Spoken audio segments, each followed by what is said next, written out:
Good morning. Thank you everybody for your patience this morning. My name is Tara, and I would like to thank you for attending this morning's combined Dharma Family and June Shotsuki Memorial Service. We will begin this service with the moment of quiet sitting.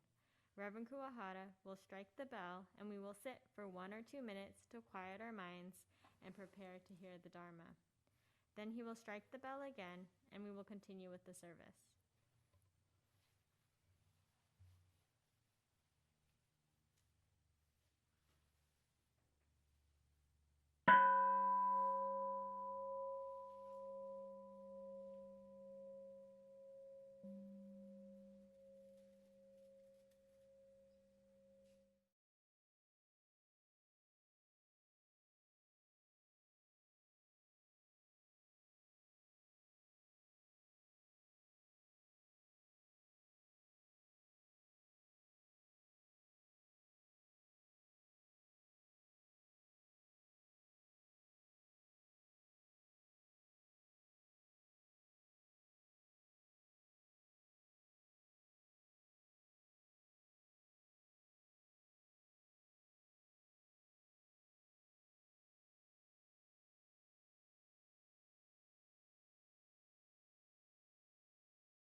Reverend Kuwahara will lead us in the chanting of the Sambujo. He will then offer the dedication Hyobyakumon and read the names of the members who passed away in the month of June. Then we will chant Amida.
Shaka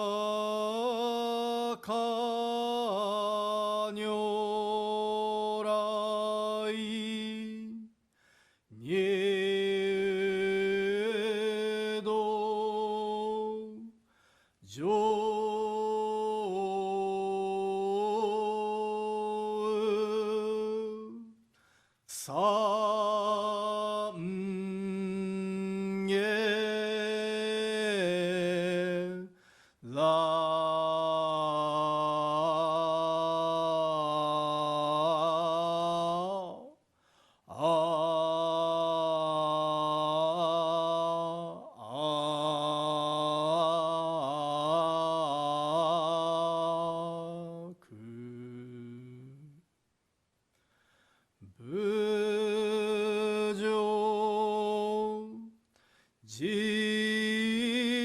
法如来入道上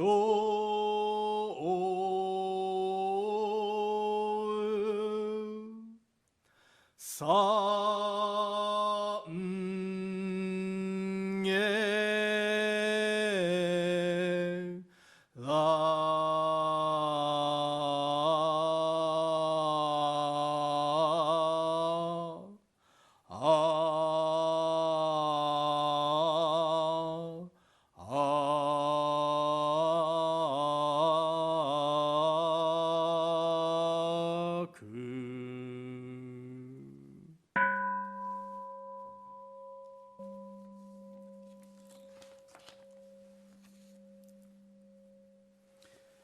Hyobyaku dedication.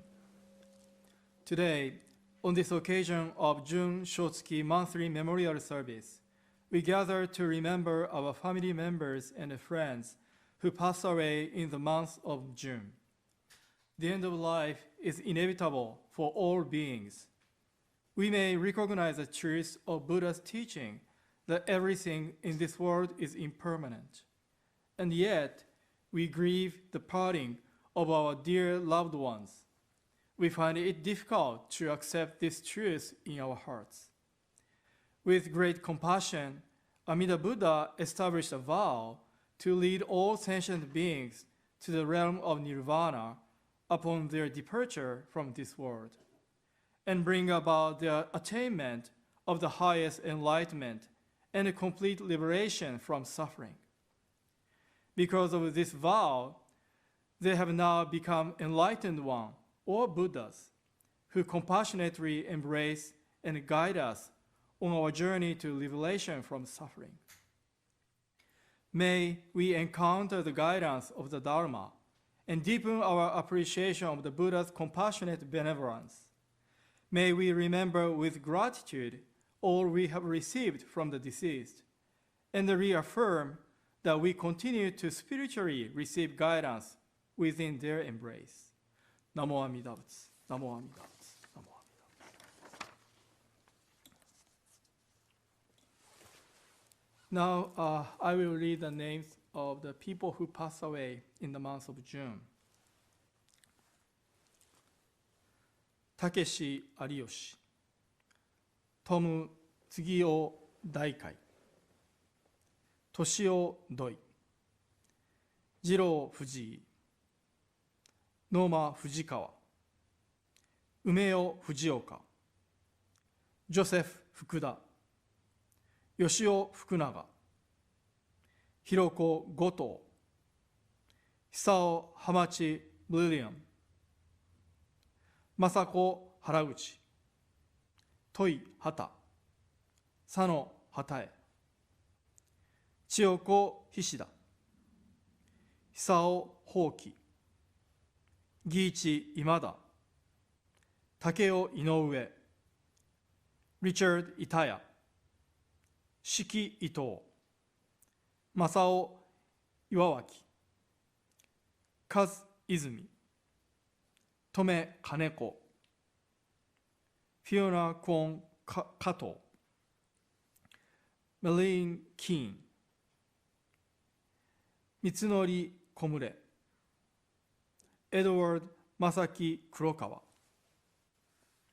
Pamela Sam Lovelace, Hisako Irene Mitsuyasu, Mitsugi Miyazaki, Niichi Miyazaki, Tomojiro Mizusaki, Eri Morimoto, Bert Morinaka, Kinuko Morinaka, Chiyoko Morita, Bunji Morita,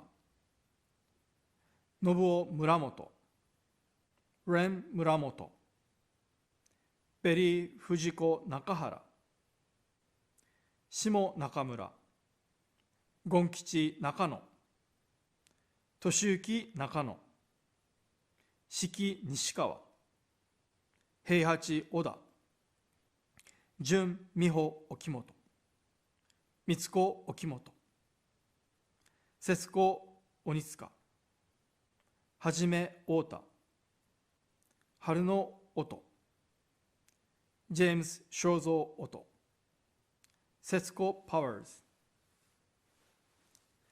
岸地斎藤、峰斎藤、友美坂本、佐代鮫島、信行佐々木、一太郎重松、由美重松、金一白本、佐名住崎、吉部住崎、浅野田辺、吉次郎田辺、正田中、ギャリー森尾当時、ドン高尾上田、朝木馬渡、妙子脇、ウィリアム正雄脇、和一渡村、敏子渡辺、豊子小田ウィリアムズ、勝代山田、アーサー聡山田、徹横山、住子横山。So today we will observe this Shotsuki monthly memorial service for those people. 何万打仏、何万打仏。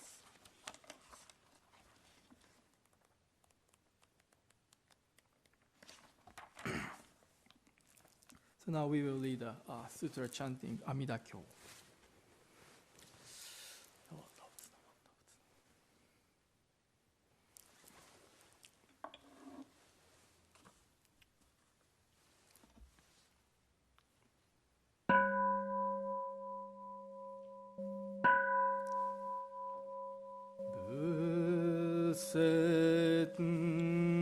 阿弥陀経、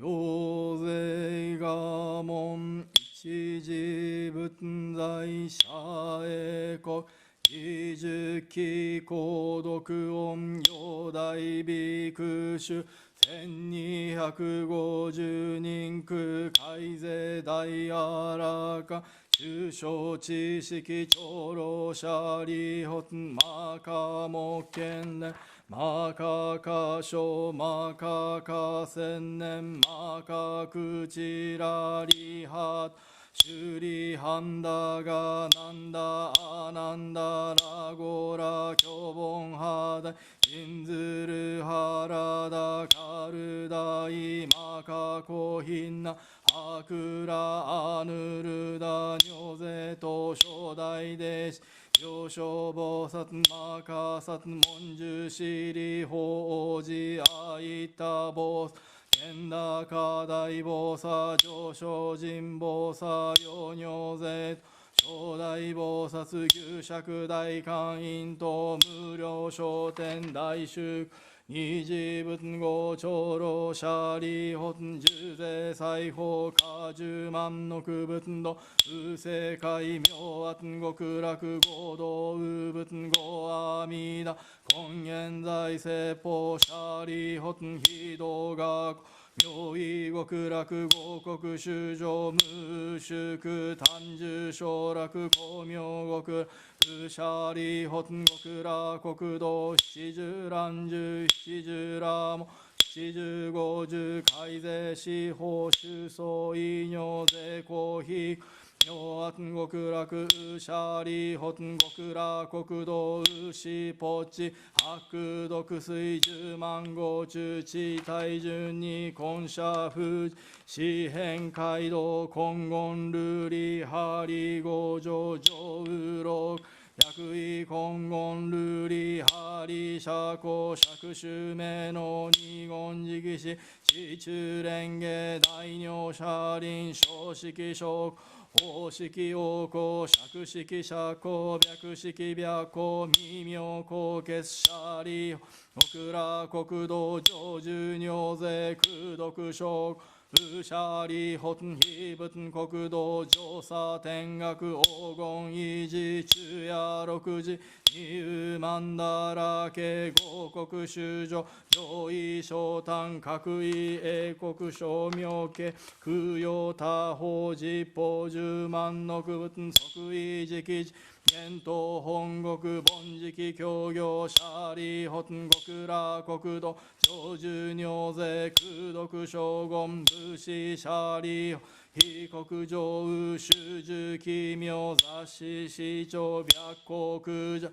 法務シャリ下領便が愚名市長税商主昼夜六時水和下音五音延長五根五力七宝大分八正道分尿税東方合同修上門前音開室年仏年法年相シャリホン尿物医師長実税財宝少々小医者が非仏国土無三幕宗シャリホン五仏国土小無三幕同士他教宇実税小州長改税阿弥陀仏欲両法温泉流変化少佐シャリホン非仏国土未風水小法五十牛五十法羅網水未妙異尿百千十学同時空差門前王開示年少年仏年法年相死神シャリホン五仏国土上寿尿税功徳将軍シャリホンお如意運が非仏がこご阿弥陀シャリホン非仏公明無料正実報国無償証下税皇后意阿弥陀無シリホン非仏寿命牛語人民無料無変阿蘇義公公明阿弥陀シャリホン阿弥陀仏成仏以来王公実行無シャリホン非仏流明無変正門弟子海やらかん非税三十四小の地消防殺種百部尿税シャリホン非仏国土上寿尿税空毒症ウシャリホン極楽国土修上少者改税阿ビバチゴチュタウ一生不死ご主人他非税三十小の知識単価無料無阿蘇義公摂シャリホン修上門者応答本願願消費小医者が特用尿税小善人症状善人空営一生シャリホン不可以小善を福徳因縁特消費国シャリホン薬善難し善用人門説阿弥陀仏主持名号脈一日脈二日脈三日脈四日脈五日脈六日脈七日一心不乱言林林明十字阿弥陀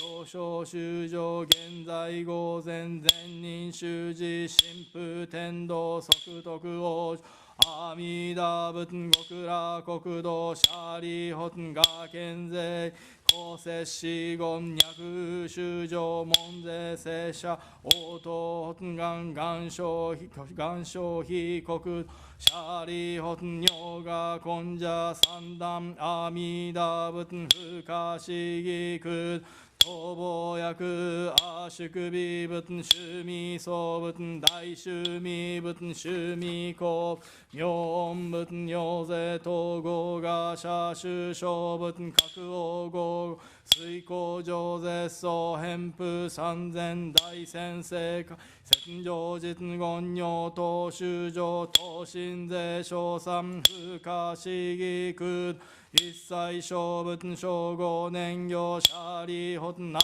方世日が当仏名門公仏大円見仏趣味当仏無料精進妙税統合が社主小仏各王合国水光上絶素偏風三千大先生界戦上実言尿等修上等身税小三不可思議空毒一切小仏小五年行舎利法裁縫正解無料十仏無料僧無料動仏大公仏大名仏発想仏上皇仏尿税合賀社主小仏各王合国水光上絶素偏風三千大先生界戦上実言尿等修上等身税小差不可思議空毒一切小仏小五年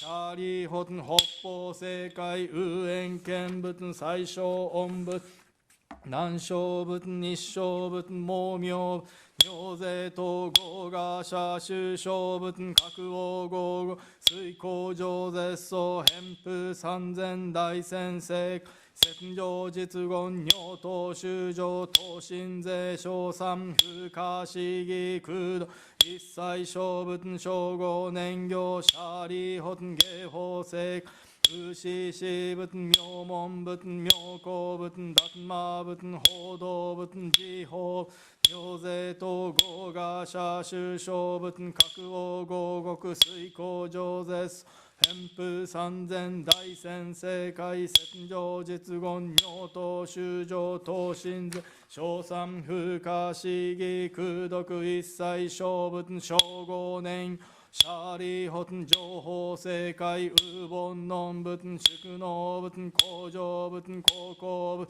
大円見仏雑式法慶言神仏サラ十王法慶特仏権一切義仏尿臭未戦仏尿税動画社主小仏各王合国水光上絶素偏風三千大先生界戦上実言尿等修等身税小三不可思議空洞一切小仏小五年行舎利法王尿意運河学校名一切小仏小五年行舎利法脈善難全行人門税小仏小説名牛行名詞税小善難士全行人会一切小仏具小五年海徳風大天大阿のくたら三脈三宝抵抗シ利法尿等海東真珠が五牛小武小生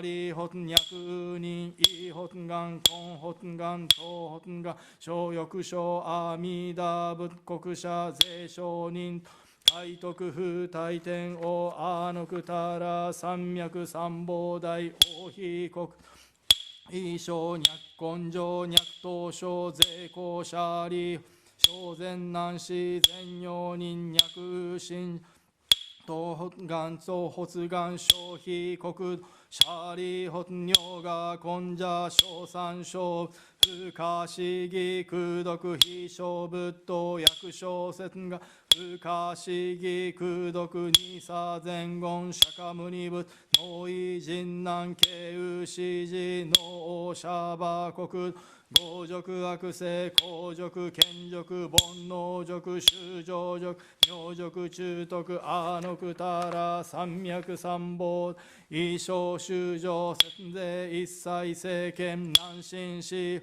シャリホン統治が王合辱悪性行使難事徳阿のくたら三脈三宝大一切政権摂氏難心死聖人難仏世司教医シ利法牛小美空一切世天人アシュラ等文部諸説寛義真珠さらいにこう仏説阿弥陀経アマンダブア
We will now sing the Gatha, Returning Home.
Hi, good morning, everyone. So today I'm not the speaker to give a Dharma message, but due to the current situation of the U.S., so I'd like to give some words before we have a Dharma message by John today. So first of all, I'd like to, I have a deep sadness that Mr. George Floyd was murdered in such an inhumane way. The former police officer, Derek Chauvin, and the 3 officers there should all be prosecuted and punished. I'm sure all of us wish to live a safe life free from discrimination, life free from suffering, and the fear of discrimination is a universal wish for all beings. To achieve it, in human history, many people stood up, spoke out, and made great efforts. However, such a tragedy has happened again. As a Buddhist minister, I've been thinking what Jodo Shinshu Buddhism can contribute toward the actualization of the world free from discrimination. So please let me some thoughts of mine. The essential purpose of Buddhism is to solve the issue of suffering. Needless to say, discrimination brings suffering to us. Discrimination is the very issue that Buddhism should challenge and tackle. It is important to speak out and stand up against discrimination. But the Buddhism, more importantly, tries to encourage us to think about the cause of discrimination. What is the cause of discrimination? It is prejudice, self-centered views, or ignorance within ourselves. They prevent us from accepting differences and lead us to looking down on others. There are many different kinds of discrimination in this world. Buddhism is a teaching of awakening, teaching of awareness. We should humbly become aware that there are people suffering from discrimination. We should humbly become aware that we may be ignorant of the voice or tears of those discriminated against. We should humbly become aware that we may discriminate against somebody without noticing it. In the light of Amida Buddha, we can be awakened to such realities by deeply reflecting upon ourselves. The light of Amida Buddha does not only show us the shadows within ourselves, but the light of Amida Buddha breaks the darkness of our ignorance and then guides us toward the right direction. With the guidance of Amida Buddha, we can be awakened to the importance of accepting differences or respecting diversity. According to the teaching of Jodo Shinshu Buddhism, such an awakening within each of us is the main and the most powerful drive that changes us, or the very solution to the issue of discrimination. In other words, Jodo Shinshu Buddhism teaches or encourages each of us to attain such awakening. Nelson Mandela, a leader who made great efforts against racial discrimination and brought big changes to this world, he said, quote, "One of the things I learned when I was negotiating was that until I changed myself, I could not change others. I couldn't change myself. Until I changed myself, I could not change others." Quote end. He also says, quote, "The first thing is to be honest with yourself. You can never have an impact on society if you have not changed yourself." Quote end. So I totally agree with him. I'm sure the teaching of Jodo Shinshu Buddhism can change this world. How? By bringing such inner change or awakening to the individuals or each of us who constitute or who make this world. That's how we can move forward to the same direction altogether for the society, community, free from discrimination. So it is my sincere hope that all of us in this world will respect each other and be liberated from suffering of discrimination with a deep and a true awareness, awakening, brought by the guidance of Amida Buddha. So this is kind of my thought. Thank you very much for listening to it.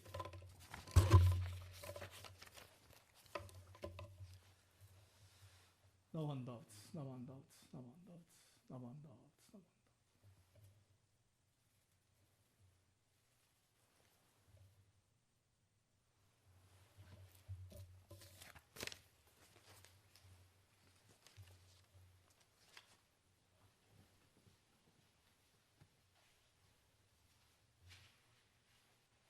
Thank you, Reverend Kuwahara, for your message. We will now have a Dharma message for the children by John Mullins.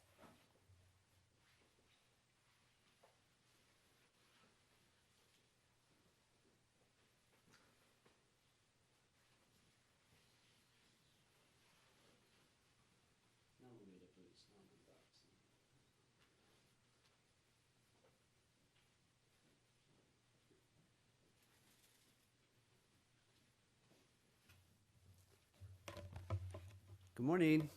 Let's see here. All right. Thank you, Reverend Kuwahara, for your message. And thank you, everyone, for being here today. I wanted for our Dharma School message to share a book. And that book is called Sing a Song, How Lift Every Voice and Sing Inspired Generations. This is a classic song that I really actually only learned about somewhat recently and really appreciate. And so when I found this book that kind of gave an overview of it, I selected it for today's reading. So let's go ahead and go through it. This book is written by Kelly Starling Lyons with illustrations by Keith Mallett. Before you were born, a girl learned a song. Her principal, James Weldon Johnson, and his brother, John Rosamond Johnson, had written the hymn for a celebration of President Abraham Lincoln's birthday. The girl wanted to make them proud. She hummed the song on her way home from school. She practiced it as she did her chores. On the big day, February 12, 1900, she was part of a choir 500 strong. Back straight, head high, heart and mouth open, she sang. Lift every voice and sing, till earth and heaven ring, ring with the harmonies of liberty. And she kept on singing as she grew up. She taught it to her students when she became a teacher. She crooned it to her husband as they journeyed from Jacksonville, Florida, to a new life in Pittsburgh, Pennsylvania. She sang it when she rocked her baby boy to sleep. It was part of her that she wanted to pass on. And you know what? Her little boy learned that song. He listened to her hum as she dreamed of being able to teach again in her new home. He heard his daddy sing it when the days at the steel mill wore him down. And then one day he stood in the choir loft and gazed at the glowing faces. Back straight, head high, heart and mouth open, he sang. Let our rejoicing rise, high as the listening skies, let it resound loud as the rolling sea. And he kept on singing. He sang it when he came back from World War II and faced discrimination. He sang it when he joined the NAACP. He sang it with his wife and to his baby daughter as he rocked her to sleep. It was part of him that he wanted to pass on. And you know what? His little girl learned that song. She sang it each morning at school. And then came the day that broke the nation's heart. Dr. Martin Luther King Jr. was killed. The next morning, she saw her teacher cry. Sobs replaced the singing. Then whimpers and silence. Who would lead them now? But the song whispered in answer. Back straight, head high, heart and mouth open, she sang. Sing a song full of the faith that the dark past has taught us. And she kept on singing. She sang it at protests for equal rights, and when she and her friends were jailed, she sang that song in her heart each time she won or lost a case as a lawyer. She sang it to her baby boy as she rocked him to sleep. It was part of her that she wanted to pass on. And you know what? Her little boy learned that song. Every family reunion opened with that anthem. He sang because he had to at first. But then something changed. He saw the awe in his grandparents' faces, saw the pride in his mamas and pops. Back straight, head high, heart and mouth open, he sang. Sing a song full of the hope that the present has taught us. And he kept on singing. He sang it at his college graduation and when he opened his first business. He sang it at rallies to stand up against racism. He sang it holding his wife's hand at Black History programs, and when he rocked his daughter to sleep. It was a part of him, and he wanted to pass it on. And you know what? His little girl learned that song. And on another big day, September 24th, 2016, she stood in a crowd of thousands along with her mama and daddy. President Obama, the First Lady, and generations of one family rang the freedom bell. And this is a depiction of a real photo, actually. The woman was named Ruth Odom Bonner. She was 99 years old at the time, and she was the daughter of a man born into slavery. A dream born a century ago to honor Black lives and contributions had finally come true. The National Museum of African American History and Culture was officially open. With the Washington Monument piercing the sky, that little girl stared at the bronze building, majestic as a crown. As bells around the nation toiled in triumph, she heard a voice rising too. Clear and strong, it was a song she heard her parents sing. Back straight, head high, heart and mouth open, she sang. Facing the rising sun of our new day begun, let us march on till victory is won. And you know what? That song is part of you. Sing when you score a victory. Sing when tough times get you down. Sing and think of all the people who sang before you, who carried on and pushed forward even when everything was against them. Sing and remember they never stopped believing. Keep singing, keep pushing, keep passing it on. Keep on keeping on. And that's Sing a Song, how lift every voice and sing inspired generations. I really encourage you to read the full lyrics of the song. They're beautiful. A few of them are here, and they're so well integrated into the story. So we just heard this lovely children's book, and we walked through a Black history presented as progress. There were setbacks along the way, but from a segregated schoolhouse in 1900 to the opening of the National Museum for African American History and Culture in 2016, we see here a message of hope. So how does this compare to what we've been seeing these past couple of weeks? And really, what we know has happened to so many Black people all along this same timeline. How can the world in which Beyonce performs this song as the headliner of Coachella in April 2018, one of the greatest musical performances of all time, by the way, be the same world in which only 1 month earlier, police kill Stephen Clark, a 22-year-old unarmed Black man, in his grandmother's backyard in Sacramento? The reality is that this world can be this way, and it is this way.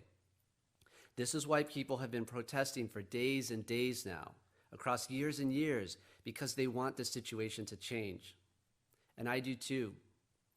But what really amazes me is the perspective of hope in this book and this song. It amazes me that in 1900, only a few decades after the abolition of slavery, Mr. Johnson could write such an uplifting song while overseeing this segregated school in the South under conditions that still remain in place in many respects 120 years later. To look at these conditions and come to that place of rejoicing is really meaningful. It's really special. It takes a spiritual investment to stay hopeful, and you can hear that spiritual investment within this song. It also makes me think of Namo Amida Butsu. We take refuge in Amida Buddha's wisdom and compassion no matter the circumstances, looking within the teachings as we travel the path forward together.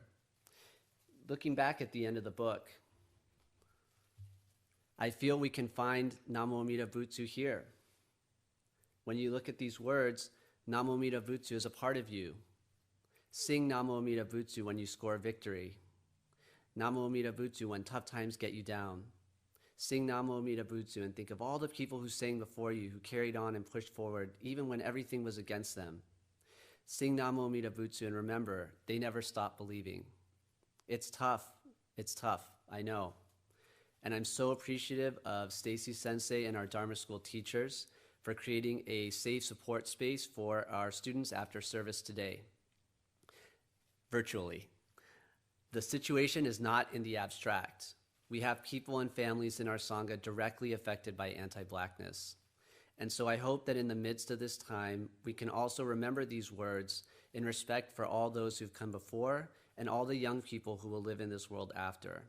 So let's lift every voice as we close in Gassho, back straight, head high, heart and mouth open. If you'll join me in saying Namo Amida Butsu, Namo Amida Butsu, Namo Amida Butsu, Namandabs, Namandabs, Namandabs. And thank you. If you enjoyed the book, please support the author, Kelly Starling Lyons, by purchasing a copy. All right, so we are going to move on to the reading of the three treasures. All right.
All right, thank you to the Kuwahara boys, Takato, Eito, and Hiroto for reading the three treasures today.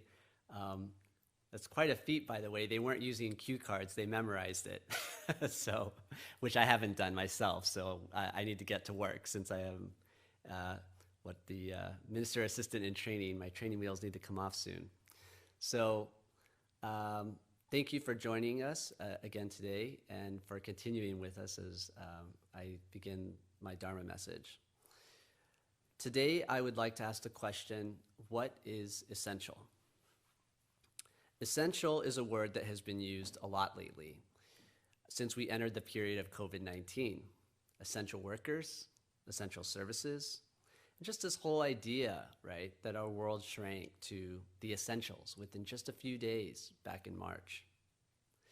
You know, there were no shortages of paper clips or hot dogs or smartwatches.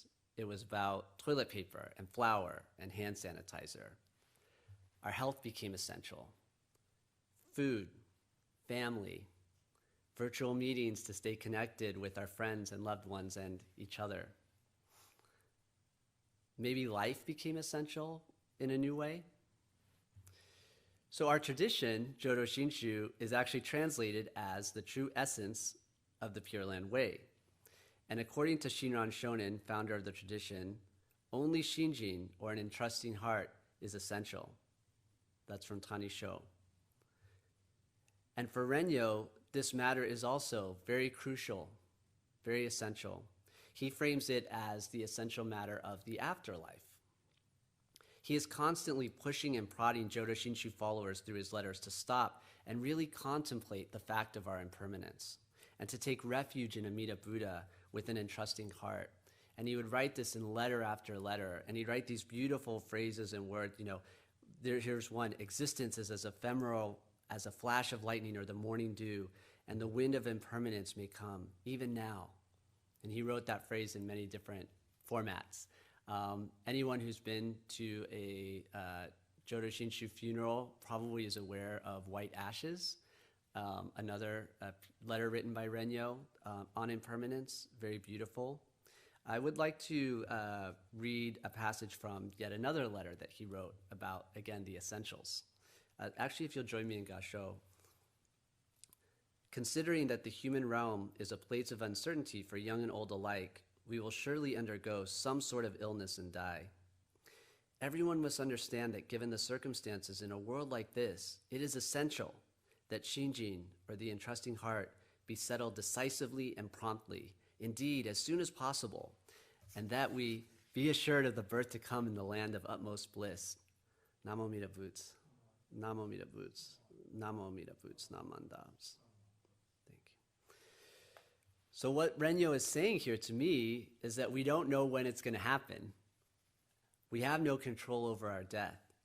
But if we can entrust in this reality and take refuge in Amida Buddha's wisdom and compassion, we can settle our birth into the realm of enlightenment and walk this path of liberation with confidence. But until we can settle this essential matter, Renyo says, our lives are not really focused. And he put it in a lot of very forceful, confrontational ways.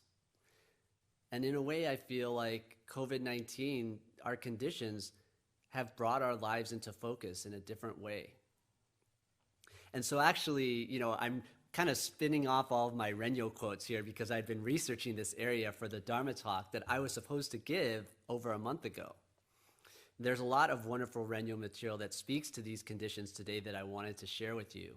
In fact, he has a letter called On an Epidemic. So I feel like that would have been a really great Dharma talk, and maybe someday I'll do it. But then I have to say my opportunity to research this area got cut a little short. But I did get the opportunity to test out the Renyo hypothesis firsthand when I myself began to experience symptoms of COVID-19. I got sick. So that was back in April, around April 2nd. I think everyone knows those first couple of weeks after everything started shutting down were pretty nuts. I went back to Los Angeles and I was running around town trying to buy things like everybody else. There were no rules. They were telling us at that time not to wear masks. And, me, this is another Jodo Shinshu lesson, trying to be the chivalrous person I was, ego first, was like telling my partner, no, you stay at home. I'm going to be the one. I will go out there. I will help you. I will buy the things we need. I will get there, And so, of course, a week or two after that, I get sick. And how did that work out? Well, then he had to be the one to go out there and get everything I needed for the next, 6 weeks. So actually, that's just a lesson that we can talk about another time. But I feel like that's kind of how it went. So I did start to get sick, and I'm here today. So that's the end of the story for now, at least. And that's great. But I got to tell you, it wasn't a good situation. I was able to recover at home, and so I didn't have to go to the hospital, but it was a really rough couple of weeks. Of course, I have to admit it was all the more rough because of everything we knew about the impact of this illness and everything we didn't know about the impact of this illness.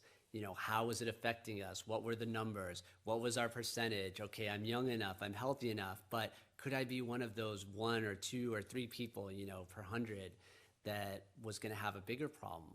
Or was I going to be, I think at that time it was 1 in 5 people who would have to go to the hospital.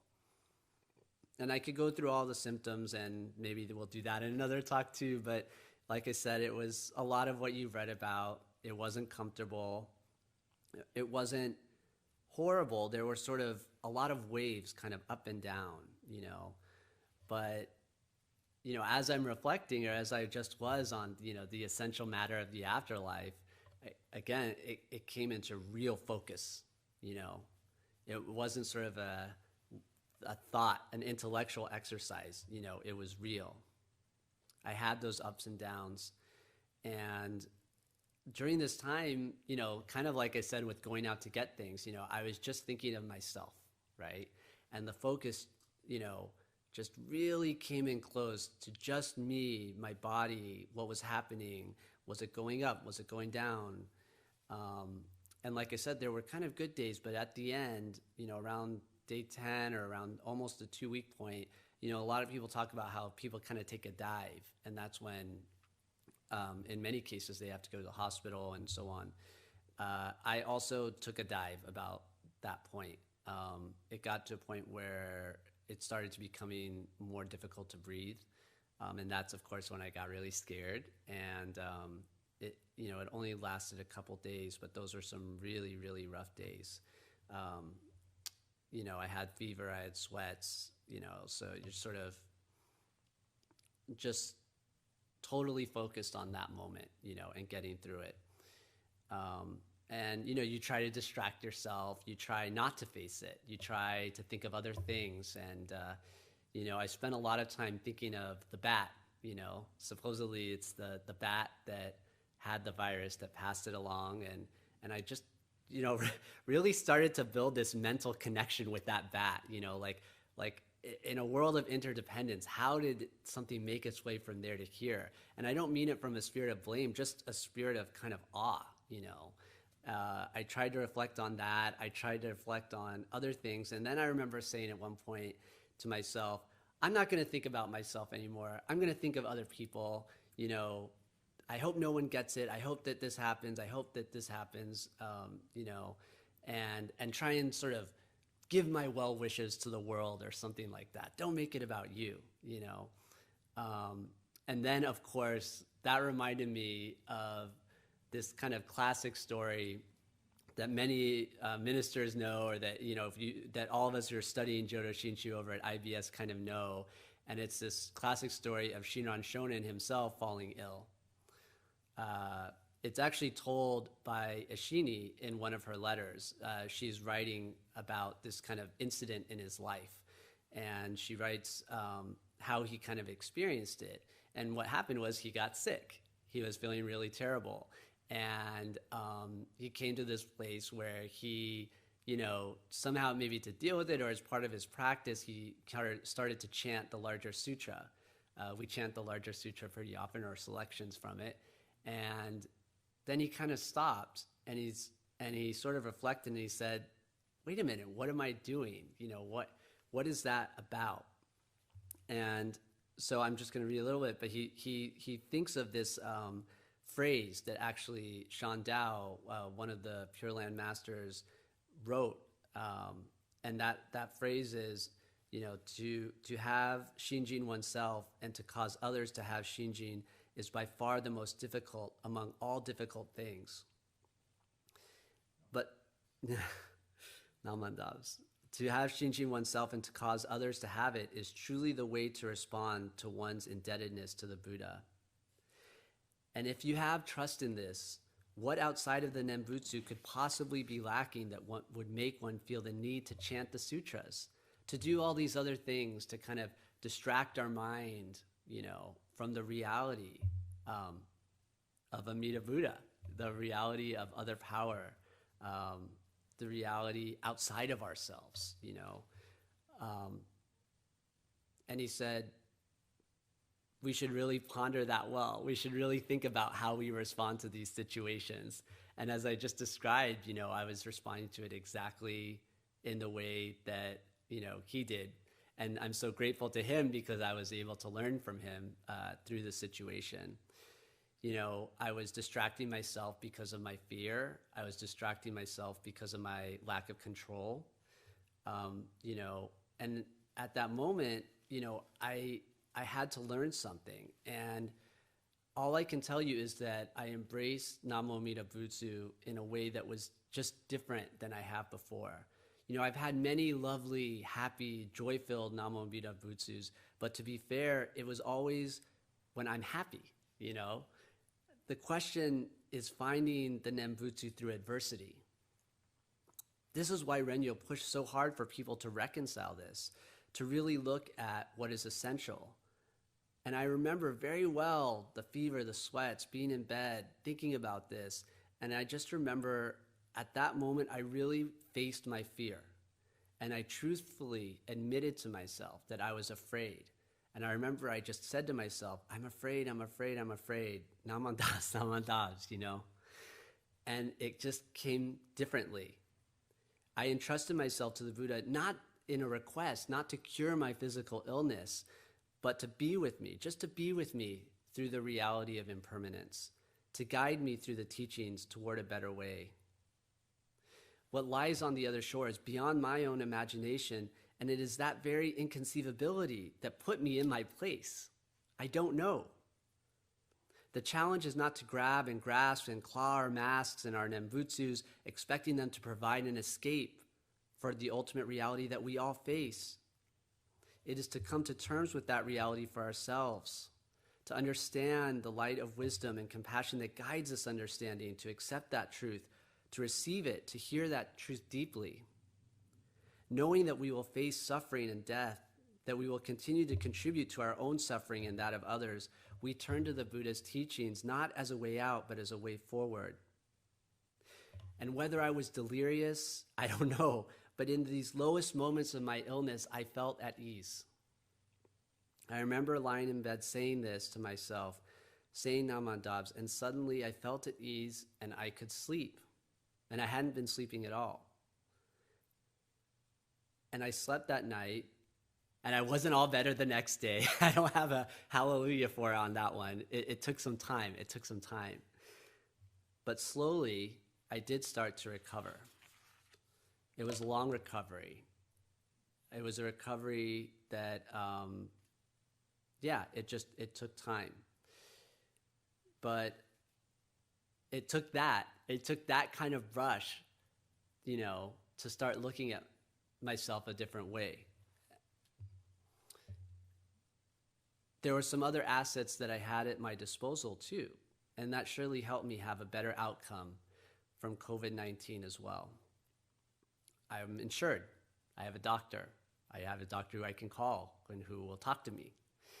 I live in a home that has several rooms, not big, but had enough space for me and my partner to distance ourselves from each other.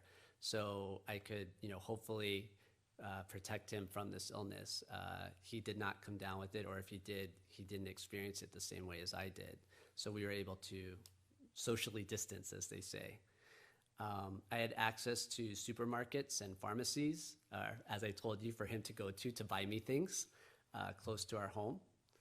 I had income as, I'm a student, but my side job, or my job before that, I was a consultant who actually was working from home. So I was able to do that and, continue, not during this time, but during this time of economic challenge for all of us, I have access. And then I also have my race. I'm white. If anything went wrong, I could rest assured that the system would work in my favor, that I could get the answers I needed, that people would listen to me in a different way, and that it would work out. And when I thought about these things as I came out of the illness, when I thought about essential lives, essential services, essential workers, I know that there's been a lot written about how the virus has exposed, this inequality, that not everyone has insurance, a big home, access to supermarkets and pharmacies, income that will allow them to kind of sit back and wait it out, and that there is discrimination out there in which people are not taken as seriously when they are sick. So I was fired up about this. I was fired up about the inequality of our public health system, of workers' rights, of our environment. I saw the sacrifices that were being made by so many people, even if I didn't know them. And then Ahmaud Arbery, Breonna Taylor, and George Floyd came along. And it was no longer an abstract kind of wish or hope or feeling. It was visceral. We saw it. We saw that this kind of message to these essential workers had changed, or it hadn't changed. We just saw the reality of that message. Your bodies have value, but your lives don't matter. Is that mentality really so different from the way Black lives were treated when they were forcibly brought here? There is more freedom. We saw it in the book that we looked at earlier, but there's a difference. There's also an illusion of freedom that's still presented by the system. That illusion is attractive, incredibly attractive to buy into, to forget about, to endorse, to even fight for, until you see it ripped away. How can we not be greedy to have these lives back, to want those lives back, angry at those who took them? But most importantly, how can we willfully stay complacent in the face of systemic anti-Blackness that must end, but cannot end without all of us getting together to say no more? So think about it. Many of us have had plenty of time to think these days, right? Think about what is essential to you and ask yourself, in an interdependent society where the reality of impermanence ripples from being to being at any given moment, how are our actions reflecting our trust in the teachings? Knowing our limitations, how is the essential love at the heart of the Buddha's wisdom and compassion working through you? A classic response we have is that it doesn't, that we're blind. And if that's the case, then let's reflect on that as well. Thank those who allow us to see the system, to see ourselves, to say their names. Now is the time to acknowledge that Black lives matter. Let's learn from more Black lives without them having to die first.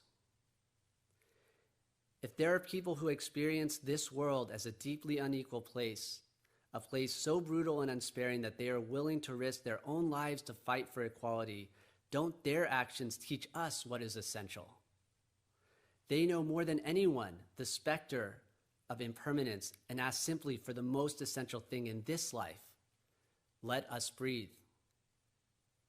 It is the same thing I wanted more than anything lying in my comfortable bed in very different circumstances. It is the same thing that everyone who understands the impact of this virus asks for. If we catch it, please, please, let us breathe. We are so attached to ourselves, to our lives, and to our bodies. But the difference is, when the virus was gone from my body, I could breathe deeply again. Not forever, I know, but for now. And when the virus is no longer the same threat to our world, we will relax and we will breathe again. But not if you're a Black person who gets pulled over. Not if you're an undocumented immigrant afraid to report a crime or seek medical attention. Not if you're Asian American living near people who blame you for the virus. Not if you're a Black transgender woman who suffer 9 out of 10 transgender murders in the United States. They will not breathe deeply. Their chest will stay tight and tense. Is it not our responsibility as followers of a tradition grounded in the ultimate equality of all beings to actively work toward that equality as best as we can while we enjoy this gift, this privilege of our own breath while living in this world?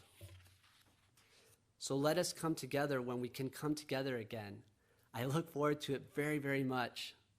And in gratitude for our opportunity, our privilege to take refuge in the Buddha's teachings, let us act in accordance with our trust in them. With the trust we have in the deeply misguided nature of our selfishness, and the trust that our true guide shows all beings the way to liberation. In trust, we must build a society that reflects the compassionate care we receive. When we can do that, when we can all breathe together, only then will we begin to repay our debt to the Buddha, to our teachers, to each other, to all alive, for this gift of ultimate equality in the light of the Dharma. Until then, it is time for us to listen and to hear what is truly essential. So if you'll join me in Gassho with these closing words, I'm going to read Shinran Shonen's reflection on Shandao, and then I'm going to follow it with the passage from Lift Every Voice and Sing. To realize an entrusting heart oneself and to guide others to it is the most difficult of all difficulties. To awaken beings everywhere to great compassion is truly to respond in gratitude to the Buddha's benevolence. And from Lift Every Voice and Sing. Sing a song full of the faith that the dark past has taught us. Sing a song full of the hope that the present has brought us. Face the rising sun of our new day begun. Let us march on till victory is won. Namo Amida Boots. Namo Amida Boots. Namo Amida Boots. Namandavs, Namandavs, Namandavs. Thank you very much for listening to my messages today.